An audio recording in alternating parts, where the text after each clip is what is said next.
He's here.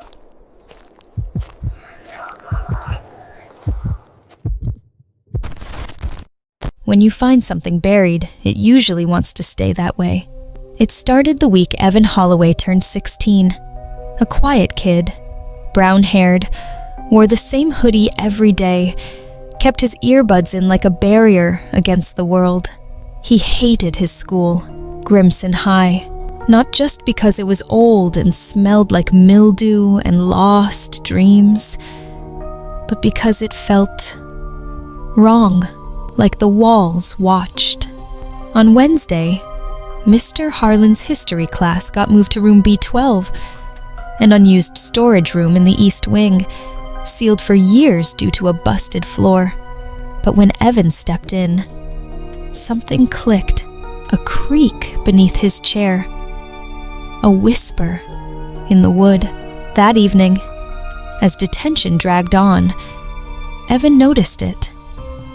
A loose floorboard near the back wall, splintered, warped, like something had tried to get out from underneath.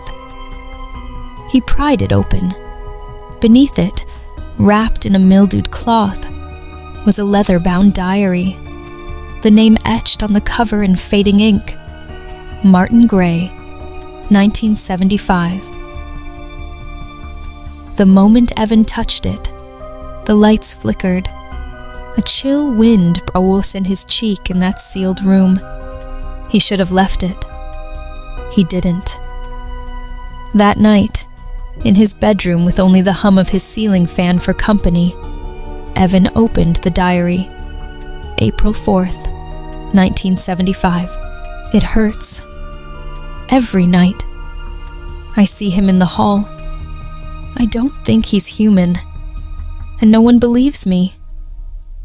The ink was smudged, like someone had written it in a rush, or while crying. Evan felt his chest tighten. It was just an old kid's imagination, right? Except, the next night, a new entry appeared. April 5th, 1975. He came closer. I locked the door. I heard him scratching. That page hadn't existed the night before, and it wasn't ink. It looked wet, fresh. Evan couldn't sleep. Evan started hearing it too. Scratching. At first, just at night, beneath his bed, then in the walls at school, a rhythm, slow and deliberate, like something learning how to mimic human movements. He told himself it was stress. The diary couldn't actually be updating. Ghosts weren't real. Until it wrote back to him. April 6th, 1975. Someone found the book. Is it you? Please help me. And beneath it, Evan, I'm still here. He dropped the diary. His name had never been in it before. It bled ink. Evan researched Martin Gray. The school kept no record of him, but old newspaper archives told a different story. Missing student from Grimson High, 1975. No body, no witnesses, just gone. Evan showed the diary to his best friend, Lexi. She read the entries, now filled with frantic scrawl. He drags the bad ones, takes them to the crawl space. They never leave. I can hear them. Lexi turned pale. She begged Evan to burn it. He tried. The fire died out the moment the pages touched flame. Evan started blacking out, losing hours, waking up in strange places. One day, he found himself standing in the school basement, facing a brick wall, scratches on the bricks. A pattern, a warning. The diary had a new page, Don't follow the scratches. He's trying to find a new story to write. Lexi had vanished. Her last text. The walls opened. He's real. Don't trust the diary. Evan's entries started appearing. Not his handwriting, but his words. April 12th, 2024. I saw her body in the boiler room. Her eyes were wide. She whispered my name. He hadn't written that, but it happened. That same night, he found Lexi's shoe, bloodied, torn, in a place no one had access to. The principal told him room B12 never existed, but he had the key. It was in his pocket. Cold. Heavy. The diary pulsed. Evan returned to room B12. This time, the floor was gone. A hole yawned in the center, ladder descending into black. A smell of old copper, decay, wet stone. The diary urged him on. Finish the story. I can't leave until you do. He climbed down. Hours passed. The tunnel writhed like intestines. He saw names scratched into the walls. Names of missing students going back 50 years, including his. Deep underground, Evan found a room of mirrors. In every reflection, him, but not twisted versions. One was writing in a diary. Another bled from the eyes, whispering, "You're just a character now." And in the center, a desk. A man, thin, pale, with long fingers tapping ink into pages that burned black. The editor. The one who wrote Martin, who was writing Evan, who now wanted to write the world. You opened the book. Now, you belong inside it. Evan ran. He tore through the tunnels, the diary now glowing, hot in his hands. Pages flipped on their own. You can't run. You are written. He reached the surface, but no one remembered him. His house, empty. His mother, gone. Only the diary remained. One blank page left. He wrote, "This is the end." The page soaked in the ink, absorbed it, and whispered, "No, this is the beginning." I hadn't opened the diary in days, but it kept writing.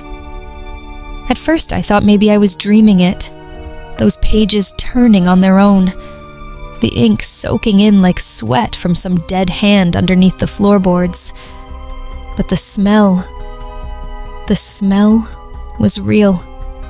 Mold and blood.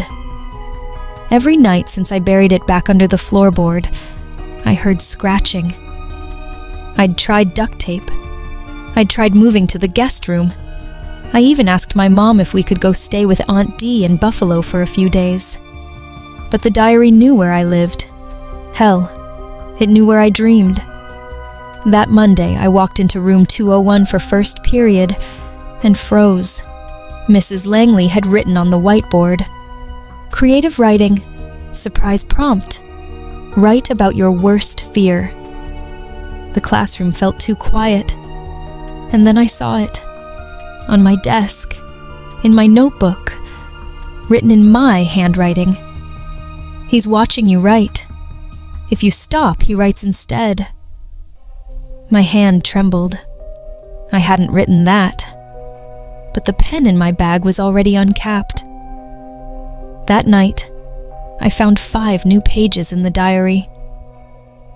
Not about Evan anymore. They were about me.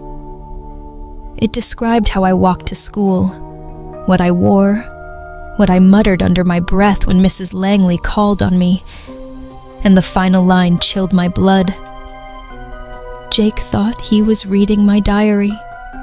He never realized he was in mine. I slammed the book shut. I tried to burn it. Didn't work. The flames danced around the pages, but never touched them. The diary was cold in the center of the fire, like it belonged to something colder than death. The next morning, the school had police tape across the gymnasium doors. Someone had died. Tyler Finch, varsity captain. I didn't like him, but no one deserved that. They found him in the gym rafters, neck twisted like a corkscrew, eyes gouged with a compass. It was all over the news. But not one reporter mentioned the most important part. His name had shown up in the diary the night before. Tyler laughed at Evan in 1973. He laughed too hard, so Evan wrote him a new ending. I started crying in the middle of second period.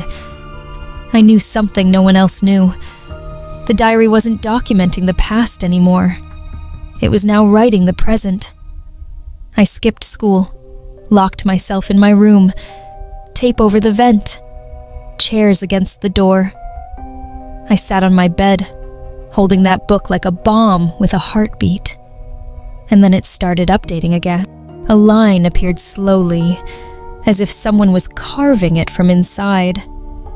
Now he edits. Not memories, but lives. I stared at that line. The word he. Who was he? And then the header changed on the top of the diary. That night, my laptop turned on by itself. Every file was gone, except one. A doc file called Draft Rewrite DocX. I clicked it. There was just a single sentence on it. Jake dies on October 13th. Alone, unread, unwritten. I slammed the lid shut. But it was already too late. When I woke up, my reflection was missing from the bathroom mirror, but someone else was standing behind me, smiling, in my hoodie. I screamed. Mom came rushing. I told her everything. She told me to lie down. She handed me a glass of water and some pills. The school counselor said this might happen after Tyler. She didn't believe me. She didn't see the reflection. She didn't hear the diary whispering. She's next. She found the rough draft. That night, I opened the diary again. I couldn't help myself. Page after page now featured kids from school, each with a new edit. Amber's smile was gone in her picture. Sarah's arms were scratched out. And then I saw a name that made my stomach drop.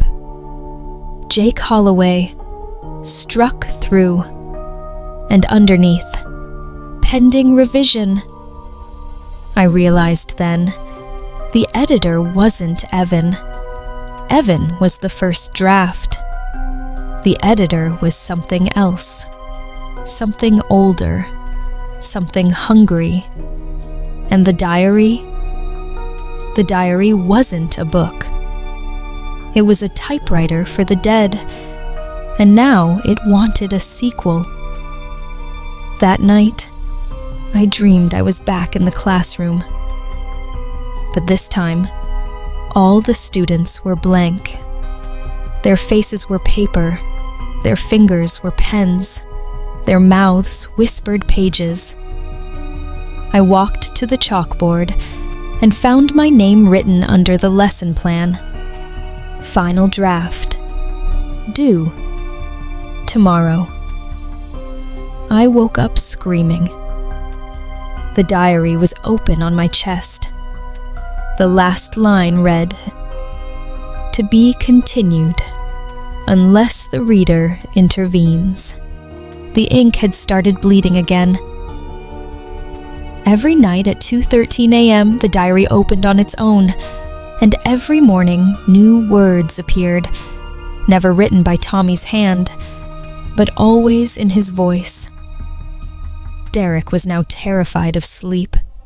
His eyes were sunken, bloodshot, his hands trembling as he flipped through the pages. One morning, a passage appeared. "Today, I saw the boy. He's reading too much. He asks too much. I think he's getting close. I think I'll need more space." That page, the margins grew, literally. Derek watched the paper stretch, the lines bending outward. The diary was expanding, as if it were growing room for more content. Then came a map, drawn crudely in black ink. It led to the basement under the old library wing, sealed since 1974. He knew the school would never approve his entry.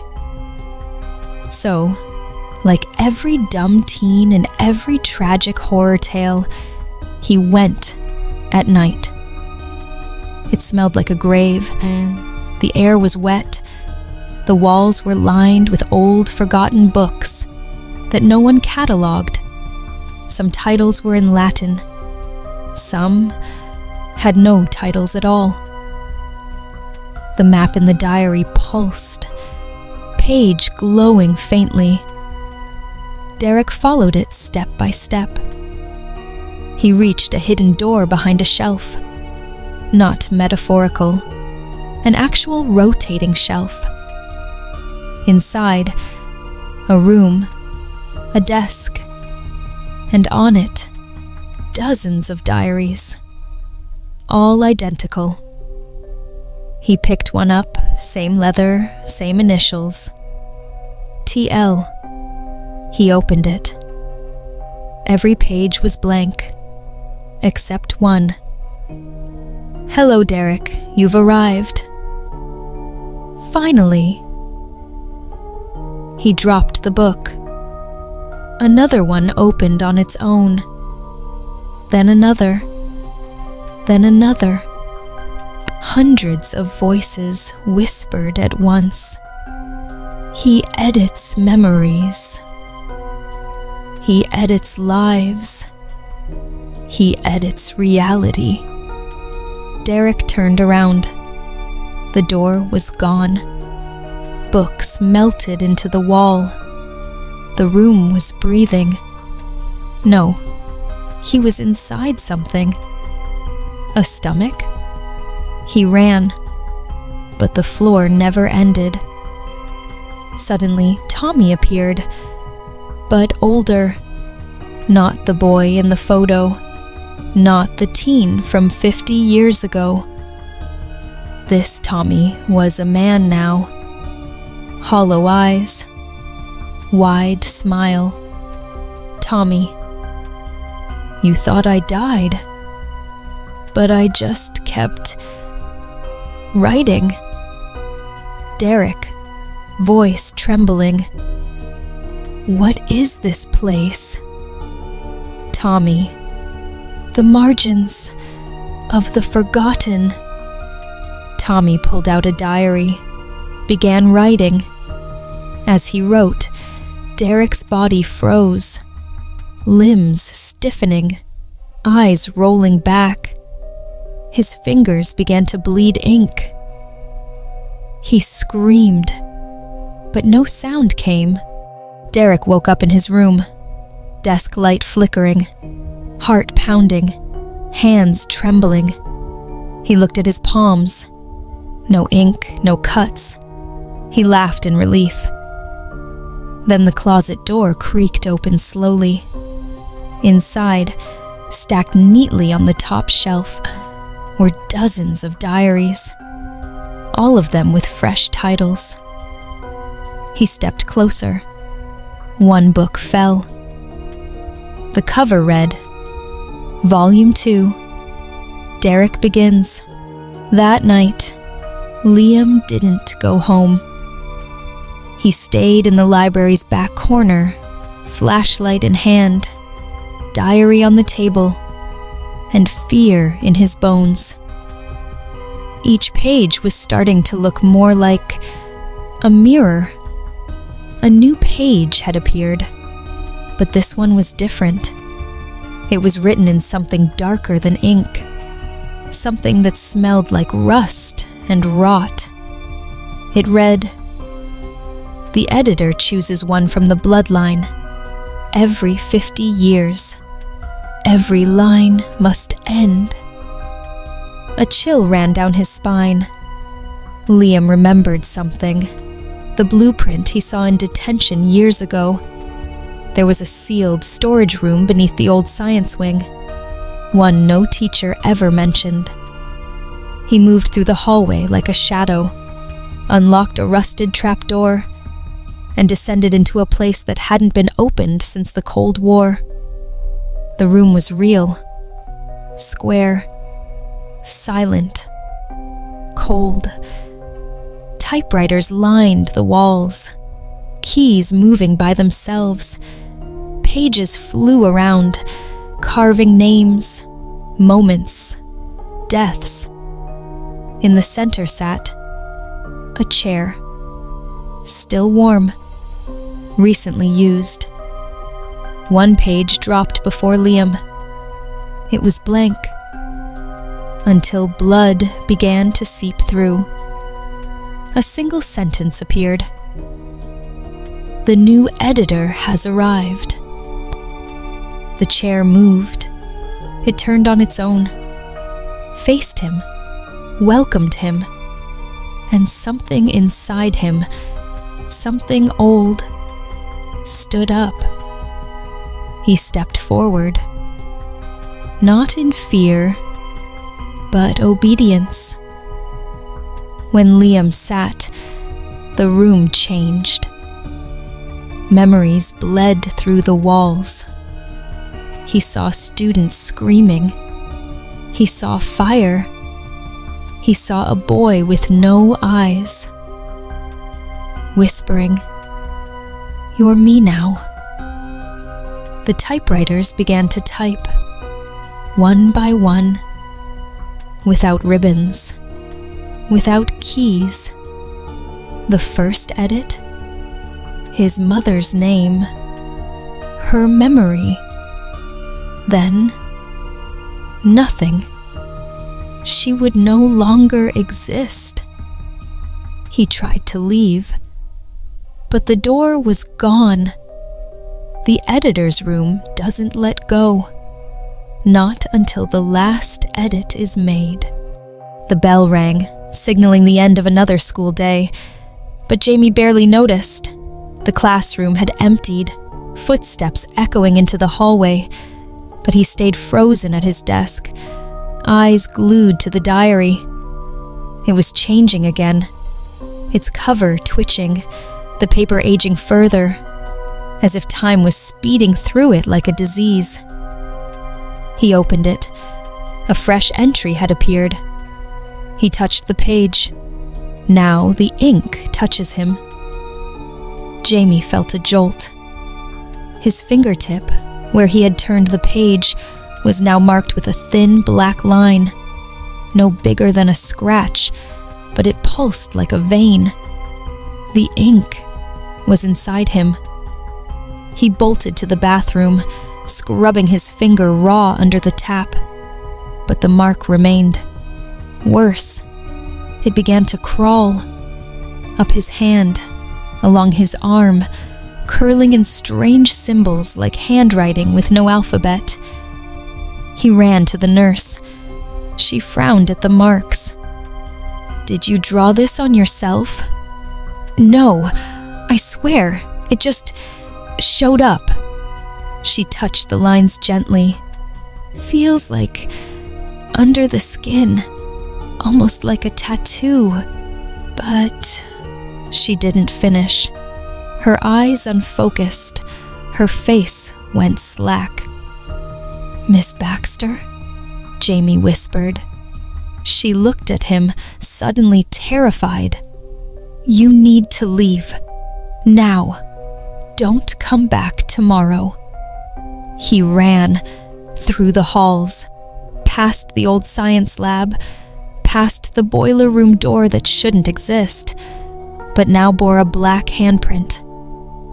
That night, Jamie stayed awake, watching his arm as the ink kept crawling. At midnight, the diary trembled. A new entry bled into the page. Tomorrow, the school forgets itself. But not you. Morning came. Jamie returned. The school was different.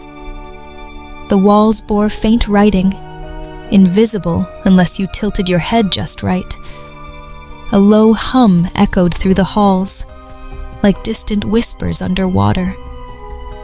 But the worst part? No one remembered him.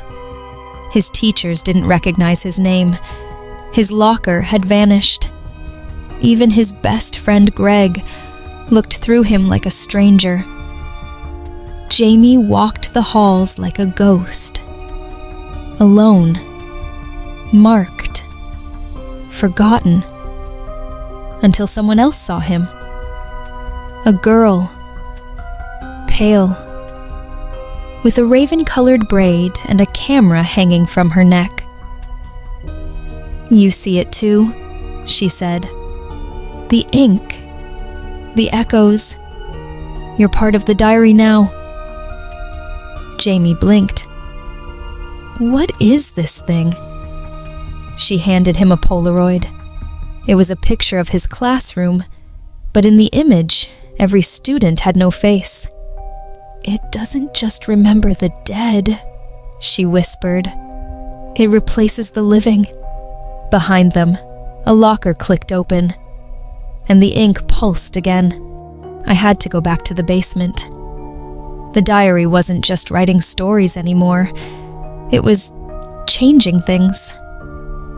People I remembered, teachers, students, started acting like they never existed. And yet their names were written in the margins. Crossed out. Replaced. The ink was deciding who stayed in reality and who got rewritten. That night, I took the diary to the Old Town Library. A building so ancient it looked more like a mausoleum. They said the original librarian vanished in 1973. The same year the diary began. I had to know more. I slipped inside through a broken back door, the air thick like moldy velvet. Every step echoed louder than the last.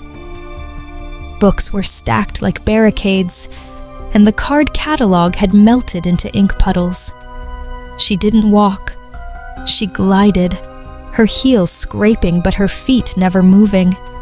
Her voice was not sound. It was a whisper inside my skull. You shouldn't bring it here, Elijah. He's watching through it now. How do you know my name? I asked. She lifted a bony finger and pointed to my chest. Because he wrote it there. I looked down, and beneath my shirt, carved into my skin like ink under flesh, was a sentence in impossible cursive. Tonight, he meets the librarian. She opened a trapdoor and led me beneath the foundation. The ink room, she called it. This is where the stories rot. Every story that was edited out of reality ends up here.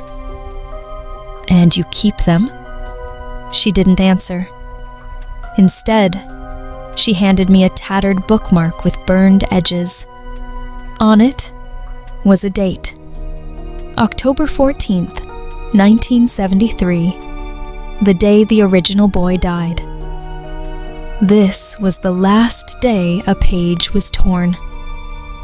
I opened the diary. That page was blank, but slowly, ink started to appear. A story. About me. Walking into a room filled with ink. Meeting a woman with no eyes. And then... he didn't scream. He just vanished. And the diary closed itself. I dropped the book. I screamed, but no sound came out. Reality was unraveling, pages of the diary spinning around me like shurikens. And then I saw him. The original boy. He looked like me. Too much like me. Same eyes, same scar, same voice. "You took my name," he said, and then he smiled. "Now, I'm taking yours." The last thing I saw was the diary slamming shut and reopening on a new page. Elijah Vale, 2025 to 1973. Last night, I heard Jason scream. Not the kind of scream you forget. It came from somewhere between pain and realization. Then it just stopped. I ran. I found his door wide open. His room was wrecked. Papers scattered. The window shattered from the inside. And on the floor, the diary. It was open, and the page was soaked. Not in ink, in blood. He tried to read it. He said maybe if we just understood its rules, we could break them, but it broke him instead. I tried burning it. I lit a match. The flame just flickered, then curved away, like it didn't want to touch the pages, like the book was protected. This thing, it's not a diary anymore.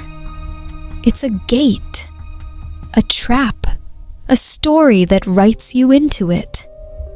And the more you fight it, the deeper you sink. I opened it again. One new line. Just one. They will all read, one by one, and each will write the next tragedy. I slammed it shut, but later that night, I found a photograph inside my locker. Black and white, old, a classroom from 1974. I was in it, standing in the back row, right next to Elijah. But I wasn't born until 2007. That's when I knew. This isn't about the past. It's not about Elijah. It's about the story. The book pulls people in, replaces their lives with chapters, edits their faces into old photographs, fills in margins with screams. It's not rewriting history. It's rewriting me. I looked in the mirror this morning. My reflection smiled. I didn't. And when I blinked, it didn't. A new line appeared in the diary just now. Fresh. Still wet. Next chapter begins beneath the gym. And I swear, the ink was pulsing. It wasn't written in blood. It was written in something still alive. Hasn't been used in years. Dust on every bench. Cobwebs thick enough to choke. But something down there was breathing. Not loudly. Soft. Like a sick animal. Rhythmic. Wet. I took bolt cutters from the janitor's office. Snapped the rusted chains off the basement hatch behind the bleachers. The air that escaped wasn't stale. It was warm, as if something had just left. Or worse, just arrived. I climbed down. The steps led into a tunnel, not part of the school plans. Hand-dug, uneven. The walls were covered in carvings. Dates, names, faces, some scratched in with nails. And all of them smiling. Not happy smiles, the kind you make when someone's watching you, and you can't stop. At the very end of the tunnel, there was a door. A thick one, old wood, rotting in places, but held shut with 6 iron latches. I heard a scratching sound behind it, and then a voice, not Elijah's, not mine, but mine, somehow. It whispered, "Turn the page." I didn't. I ran, up the stairs, back into the gym. But when I got out, everything had changed. The school was empty, lights flickering. My phone, dead. No signal, no time. Every hallway I walked down looped back, like the school itself was now part of the diary. Or maybe I was. Back in my locker, the diary had a new message. One line. "You left the door unopened, but the underneath has found another way." Then I heard footsteps. Slow. Heavy. But wrong. Like someone walking on hands instead of feet. Coming up from under the gym. I closed my eyes and whispered, "This isn't real. This isn't real." And something answered. Then stopped narrating, but I couldn't, because I'm not telling this story any more. The story is telling me. They called my name during roll call today, but I wasn't in class. I was hiding in the janitor's closet, reading through the diary again, trying to find a pattern, a loophole, a way out. But someone answered for me. Here. Same tone, same voice. Mine. I peeked through the closet slats. There I was, sitting at my desk, smiling, too wide, too still. He turned and looked straight at me. Through the door, through the dark, like he'd known where I was the whole time. He walks like me, talks like me, knows the exact way I scratch my neck when I'm nervous, the way I hum that one tune from the orphanage hallway. But he's not me. He doesn't blink. After school, I followed him. He didn't go home. He went to Mr. Harrow's house, the teacher I found hanging in the art room. Only he's alive now, laughing, pouring tea. My replacement sat across from him. They spoke in whispers, about me, about how long I'd last. Mr. Harrow looked out the window, straight at me, and smiled. His eyes bled black ink. He mouthed, "You were always temporary." Back at my place, my parents didn't recognize me. I banged on the door. "Mom, it's me." She opened it, slowly. But her eyes weren't confused. They were afraid. Behind her, he stood in the hallway. Already home. Already me. He waved. I ran. I slept in the forest that night, wrapped in my coat. No flashlight. No diary. Just me. And the silence. Until around 3:12 a.m., I heard pages turning. The diary was in front of me, open, even though I'd buried it under bricks miles away. New writing appeared in real time. The replacement has settled. The original is now a loose end.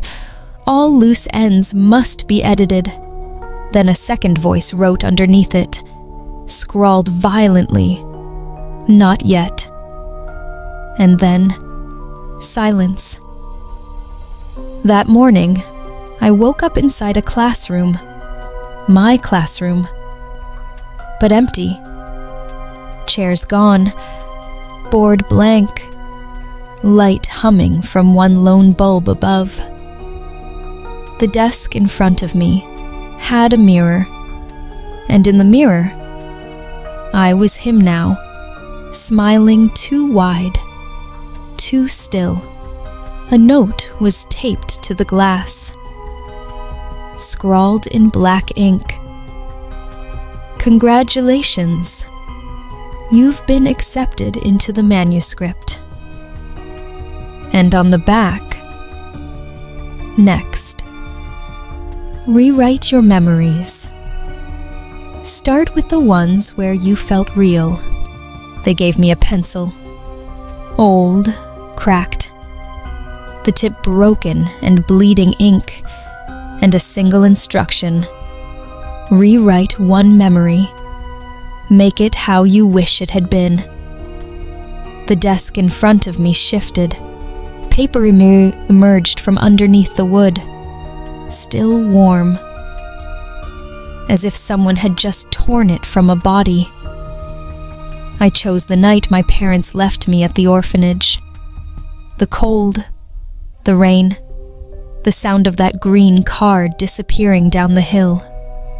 I wrote, "They came back, took me home, said it was all a mistake. We laughed. I slept between them on the couch. For a moment, it felt real. Warmth returned to my hands. My eyes blurred. But then the ink twisted, shifted, and the page changed on its own. They did come back, but not for you. They came for your replacement. The one who never cried. The one who always smiled too wide." I tore the page up, screamed, tried to leave the room.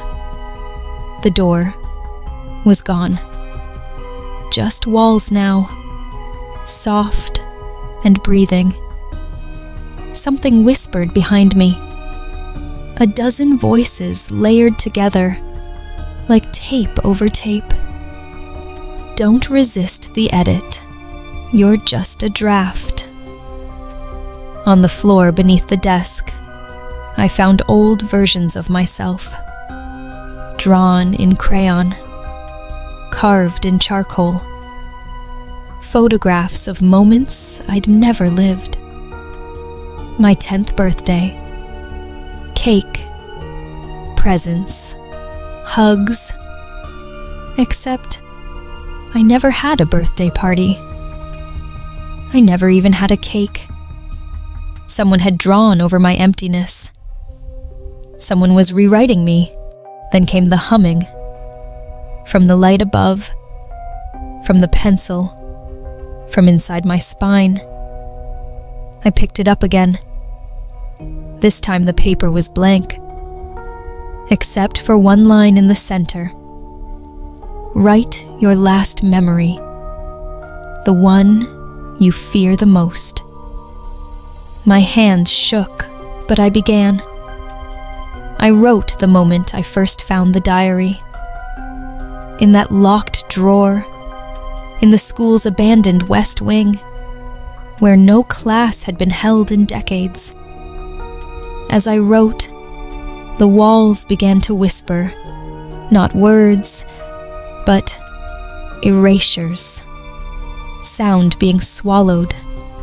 And then, a word appeared at the bottom of the page in unfamiliar handwriting, corrected. Suddenly, I was outside again, on the playground. Children ran past me, laughing. None of them had faces. They each held diaries, open, bleeding. One child turned to me, held up his book. "I wrote you," he said. I looked inside his diary. The entire page was me, sitting alone, crying, then erased. The ink was fresh, still drying. A speaker crackled in the distance. The school bell rang, and over the intercom, "Congratulations, class. You've each rewritten a life. Now let's begin with deletion. I don't know what day it is anymore." The clocks inside the school have stopped ticking. The windows don't show daylight. And when I try to leave, the hallways just loop, like a broken VHS tape. Same lockers, same flickering lights, same scent of mold and despair. I think I'm still inside the school, but this version of it isn't real. It's the memory of the school, a rotting echo. And in this echo, the PA system crackles every hour, like it's alive. Each time, it announces one name, one student. Then the words, "Please proceed to room 41. No one ever comes back from room 41. Today, the name announced was mine. Jacob Merritt, please proceed to room 41. Class is in session." I screamed. I ran the other way, but no matter where I turned, the signs all pointed to room 41. I passed old classrooms, frozen in time, desks filled with shadowy outlines of students who weren't breathing, teachers with melted faces, the chalkboards writing themselves. Everywhere I went, the diary followed, floating beside me, pages flipping in the windless air, writing things I hadn't done yet. Then I found the room. Room 41. It wasn't on any floor plan I'd ever seen. Its door was made of bone. Its handle, a human jaw. It was already open. I stepped in. Inside were rows of empty desks, but each seat held a version of me. Different ages, different regrets, some crying, some grinning with blood in their teeth. At the front of the class stood him, Daniel Whitmore, the dead boy who owned the diary. But now, he was older, as if he'd been growing in death. He wore a teacher's suit made of stitched-together school uniforms. His smile was too wide. His eyes were entirely white. "Class is in session, Jacob," he said, voice like chalk on a grave. I couldn't move. He handed me a piece of chalk. "Time to teach," he whispered. Behind me, the door slammed shut. The diary burned red in my hands, and I knew if I didn't teach what it wanted, I'd become the next forgotten name in the PA announcements. The chalk was ice cold in my hand.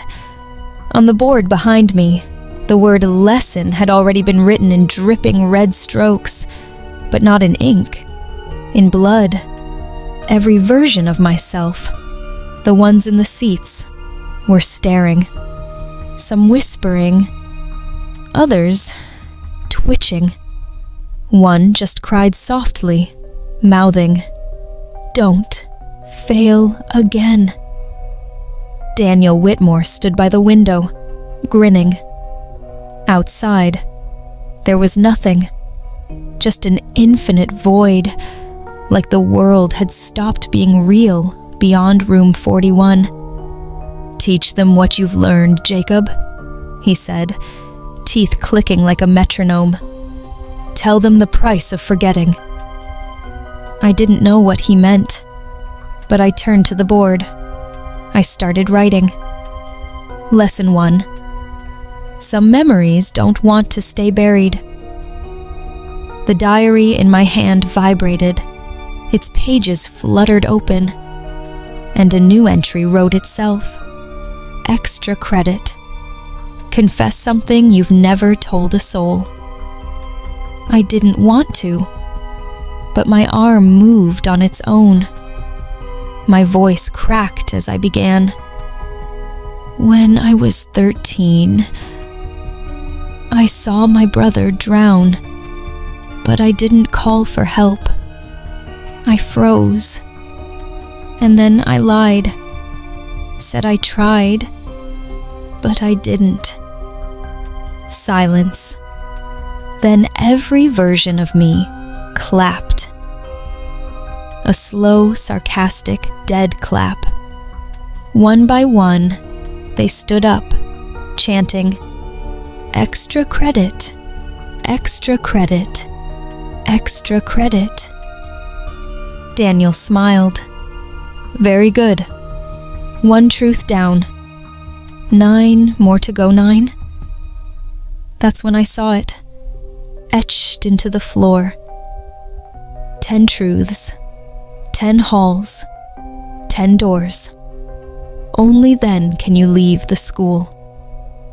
The walls behind me collapsed.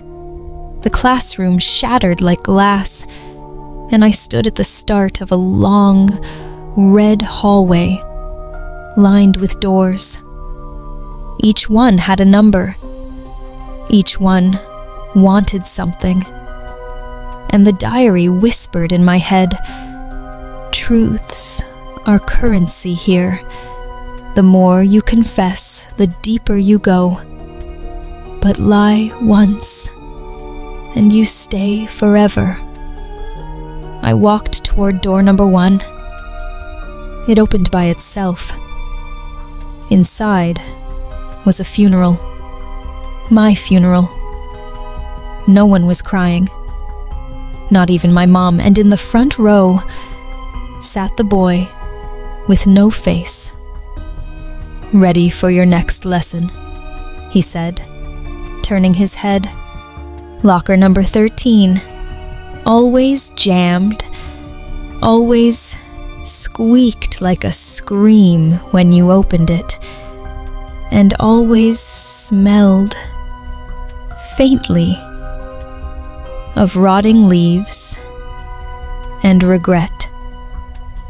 It was mine, but it had never been mine. Not really when I opened it this time. The back of the locker breathed. Like lungs, like something behind the metal was alive. Inside, no books. No notebooks. Just a single Polaroid. Me. Standing at a funeral. Not yesterday's, not mine, but my mother's. Her casket was shut in the photo, but as I stared, it opened right there in the image. Her hand slowly reached out in the picture and grabbed me. I dropped the photo, gasping. The locker door slammed shut by itself. Thump! Then a voice from inside whispered, "You forgot what you did, Jacob." But I didn't. The metal warped. A face pushed through from the inside, but no eyes, just teeth. Hundreds of them. "You skipped this chapter," it hissed. "Now read it aloud." I turned. The hallway behind me had vanished. Only lockers stretched in both directions now, rows and rows of them, each one watching. I heard whispers behind every door, regrets, lies, secrets I didn't remember telling. I backed away. The diary pulsed in my hand, opening to a fresh page. Entry 13. Admit what you stole. Stole? I never stole anything. But the second I thought that, the hallway screamed. Lockers flew open all around me.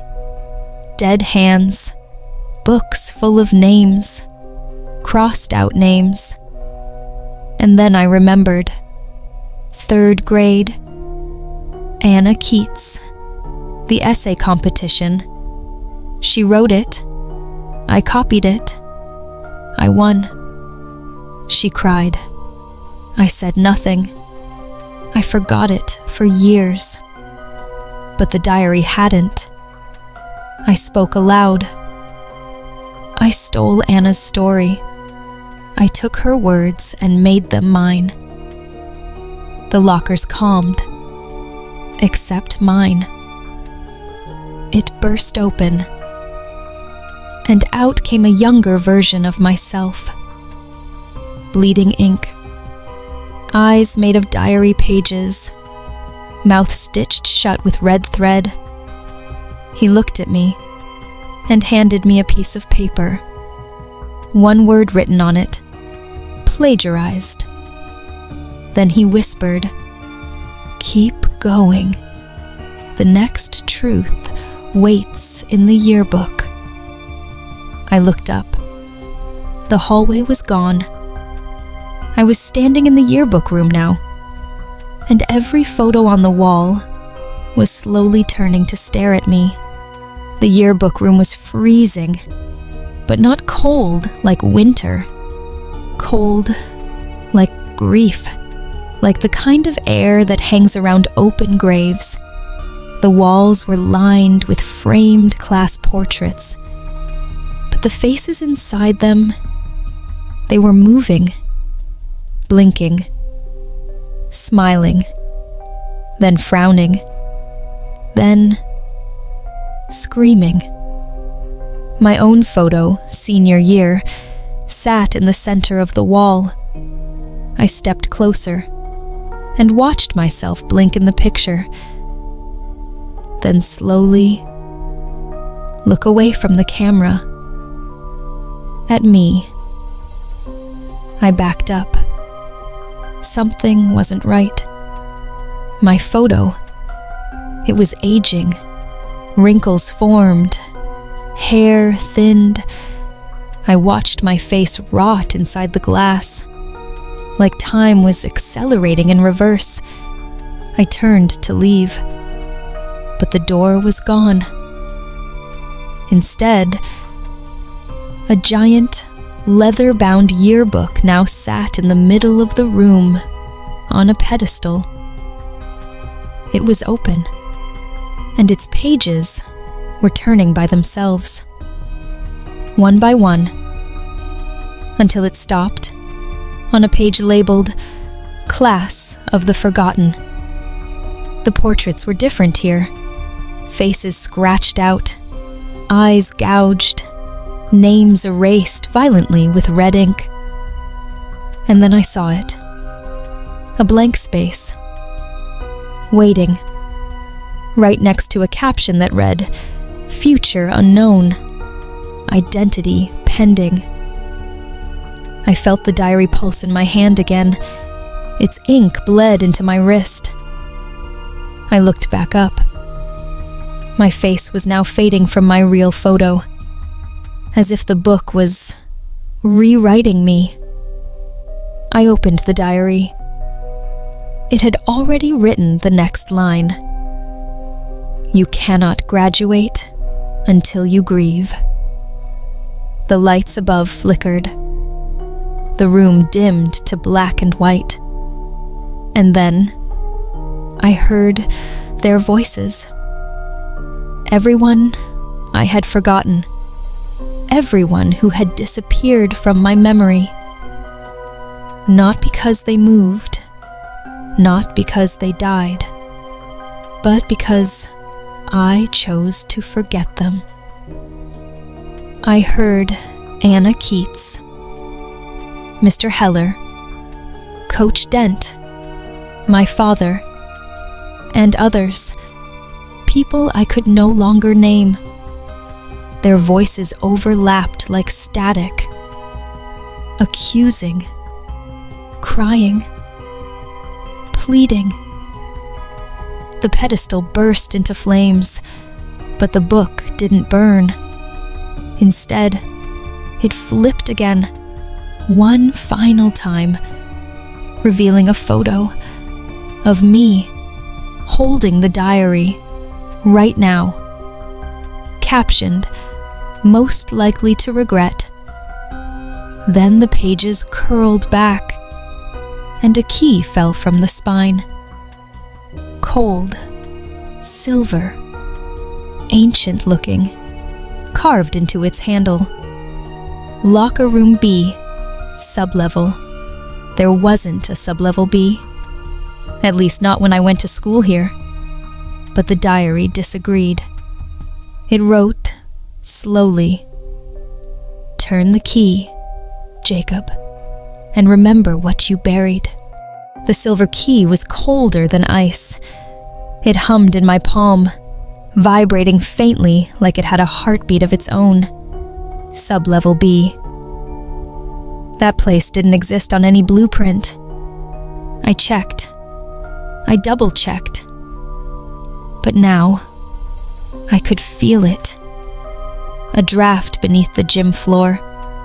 A soft thud when I stomped near the locker room's back wall, and a metal handle, rusted shut, behind a false panel. I inserted the key. It turned like it had been waiting for years.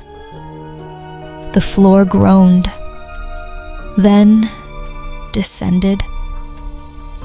No elevator, just darkness swallowing me, and the feeling of falling into something older than this school. When I hit the bottom, I wasn't in a basement. I was in a tunnel, carved from rock, damp with age. Locker room B was scratched into the stone with something sharp and human-sized. The lights above flickered on, one at a time. Buzz, buzz, buzz. Revealing dozens of lockers, bent, dented, whispering. Yes, whispering. Each locker door had something carved into it. A name, a sin, a memory. Samantha R. She lied about the fire. Coach Dent didn't stop the drowning.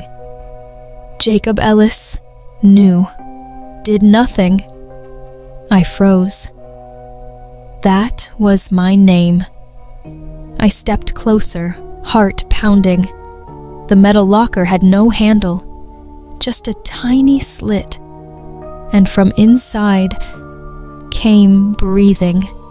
Shallow, ragged mine. I stepped back. The diary pulsed again in my hand, and ink spilled across the page, forming a message. All sins are kept in storage. Some escape. Suddenly, bang! The locker beside mine burst open. A hand shot out, twisted, pale, bleeding from the nails.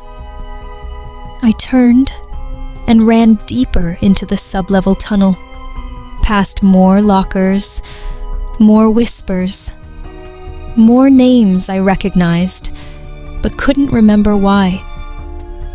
Every few steps, another door banged open, and from inside, they came. Not ghosts, not people. Something in between. Things I'd forgotten on purpose. A boy in a soaked varsity jacket, blue lips whispering, "You let me go under." A teacher with no eyes and ink-stained hands, murmuring, "You signed it. You passed it on." A girl with burn marks down her neck, sobbing. "You watched. You watched." I stumbled into a dead end. A final locker stood there, pristine. Unmarked, except for the label, Principal's copy. It opened slowly on its own. Inside was a desk, a rotary phone, and a single chair. On the desk lay a cassette tape labeled Confession, Jacob E. My name again. I picked it up. The diary wrote one last line before the page curled to ash. Next period. Confession. And you're late. I don't remember hitting play, but the tape whirred to life in my hands. And I heard my own voice. Younger. Panicked. Crying. I didn't mean to. I thought it was a joke. I didn't know he'd actually do it. The tape crackled, distorting. They dared him to stay in locker room B overnight. Said he wouldn't last till sunrise. I locked the door. I laughed. Then came the silence. Then the screaming. The tape kept playing, but I threw it. It hissed and popped on the stone floor like something alive. Behind me, a bell rang, but not the regular kind. It was deeper, more final. I turned. Rows of metal desks had appeared behind me, scratched, blood-smeared, and at each one sat a version of me. Dozens, hundreds. Each wore a different face. One with eyes burned out, one with no mouth, one bleeding from every orifice. Each stared forward, unblinking, waiting. A chalkboard screeched above them, writing on its own. Detention roll call. Jacob Ellis. Violation. Memory tampering. Sentence. Indefinite. I tried to run. The floor stretched like taffy beneath me. Every step pulled me deeper into the room until I stood behind a desk of my own. The door slammed shut behind me. A voice echoed overhead. Smooth. Familiar. "Welcome back, Mr. Ellis. Class begins with confession. Copy the board." A dead teacher stepped into the light. Half his face was bone. The other half wore the mask of the principal. He handed me a broken pencil. The diary opened itself. A new page scrawled itself into being. Write until you remember everything.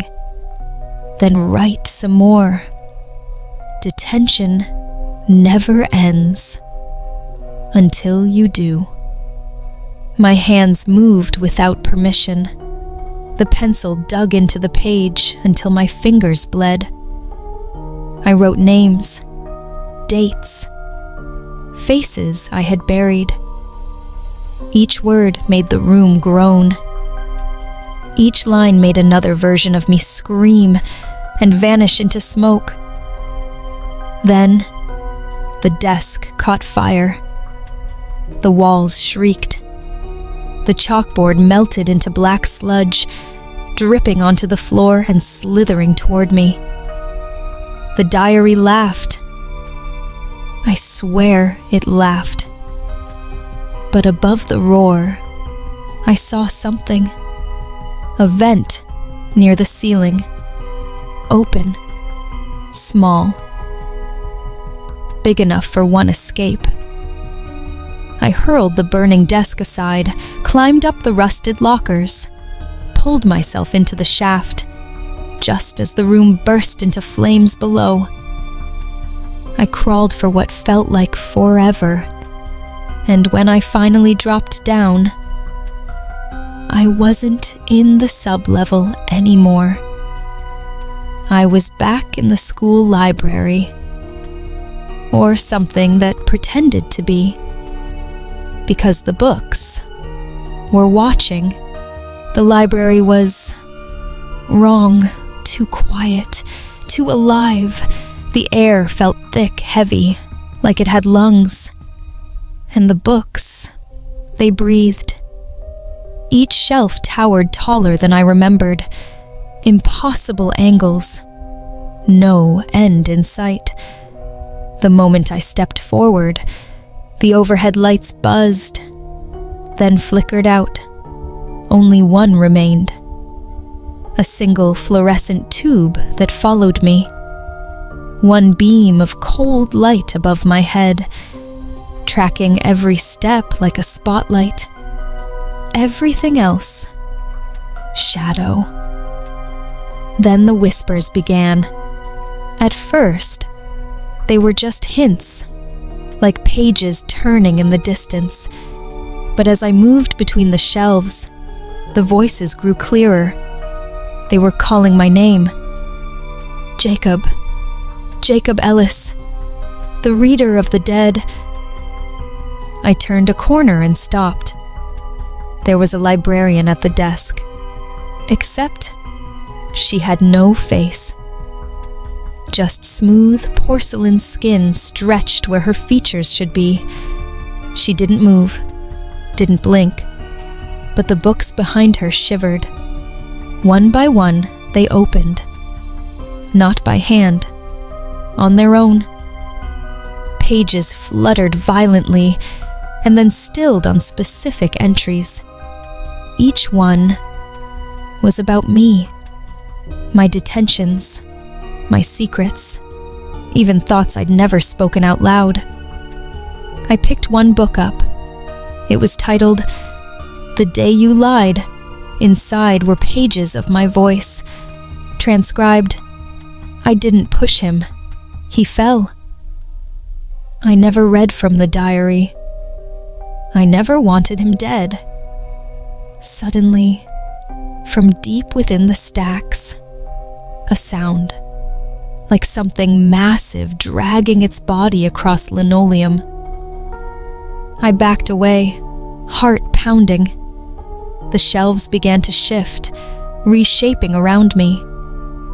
No matter where I turned, the rows grew narrower. And now the whispers were angry. "You stole our stories. You erased us. Now it's your turn to be read." From the end of the aisle, something emerged. Not human. A towering figure made entirely of shredded paper and broken spines. Its eyes were burned holes through book covers. Its mouth? A zippered journal, snapping open and shut like a wound. I ran. Books fell from above like hail. Pages whipped at my face, each one whispering a sin. I found the librarian again, but she had moved. Standing now, pointing toward a spiral staircase hidden behind the returns desk. Etched above it, words in scorched gold. Downward for answers, upward for truth. Choose quickly. The paper creature roared behind me. The shelves collapsed inward.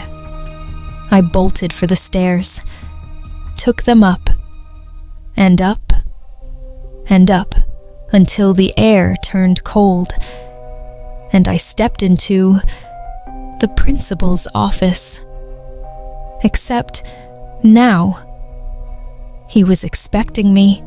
The office door creaked shut behind me, and best like that, the noise stopped. No whispers, no shuffling, just silence. Too clean, too calm. I was standing in the principal's office, but it wasn't the one I remembered. The walls were darker now, almost breathing. Old trophies melted like wax on warped wooden shelves. The floor was a chessboard, black and white tiles soaked in something thick. And behind the desk sat Principal Vero. Except he hadn't aged a day since the fire. Still dressed in his gray suit, still wearing that crooked tie, still dead. But he was smiling now, like he'd waited years for this moment. "Mr. Ellis," he said, his voice smooth as wet ash. "Do you know what today is?" I couldn't speak. "It's graduation day," he whispered. "And you, Jacob, you failed." He stood. The office shifted. The walls pulled back, revealing rows of old school desks, all facing me, and in every chair, a former classmate. Some I remembered. Some I had forgotten on purpose. They didn't move, didn't blink, burned, drowned, mangled, each one holding a report card, each one marked with a giant red F. "You made them disappear," Vero said, walking between the desks. "You read the diary. You rewrote their endings." He threw a report card at my feet. It was mine. Name: Jacob Ellis. Grade: Final remarks: unfit for return, excellent liar, dangerous imagination. "So now," he said, "we correct the curriculum." The lights dimmed. Chalk began to write on the blackboard behind him, on its own. Final exam. Atonement. Suddenly, the dead students stood up. Books snapped open in their hands like blades. Their mouths stretched open, but no screams came. Only ink. Black, sticky ink poured from their lips, staining everything it touched. Vero pointed to the teacher's desk. There lay the diary, but bigger now, glowing, alive. "You want freedom, Jacob? Write your confession, bleed your truth onto the page. Or stay and teach forever." My hands moved without thinking. I sat at the desk, opened the diary, and the pen burned into my skin. Words spilled out of me. Not ink, but memory. Every secret, every lie, every name I buried. The classroom trembled. Vero began to dissolve, his smile turning to rot, his voice to screams. The walls cracked, the floor shattered, and then white light. I woke up in the nurse's office, alone. Normal. No. On my chest was a hall pass. But instead of a time or a signature, it said, "See you next semester." The bell rang. The walls whispered, "Class isn't over." After what happened in the principal's office, I promised I'd never return. But Ashbrook High, it doesn't let go. Even when you run, it finds you. The next night, I woke up in my own bed. My arms were covered in black ink. The diary was on my chest, open. A new entry had appeared. Report to the staff lounge. Midnight. Attendance is mandatory. I tried to burn the book. It screamed. So I followed the ink trail. Through the town. Through the fence. Back into the fog. Back to Ashbrook this time. The front doors were already open. Inside, the lights flickered, buzzing like dying wasps.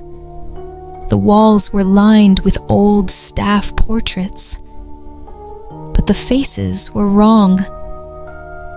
No eyes, just dark, hollow sockets. In the staff lounge, the door slammed shut behind me, and they were there. All of them. Teachers I barely remembered. Mr. Langdon, chemistry. Coach Durbin. Miss Howell, burned in the auditorium fire. But they weren't human anymore. Their skin looked waxy, melted, like candles. They twitched as they moved, like broken puppets on strings.